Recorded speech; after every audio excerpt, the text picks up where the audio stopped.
যেই নারী মাথার চুলে স্বামীর পাও মোছাবে, ওই নারী ফাতেমার সঙ্গে বেহেশতে যাবে।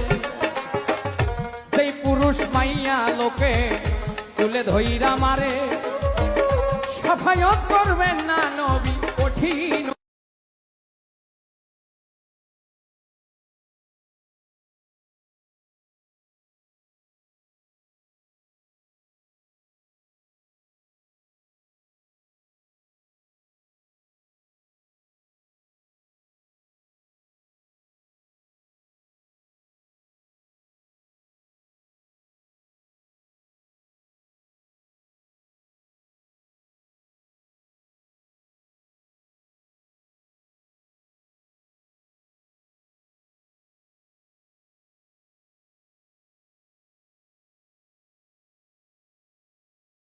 Likey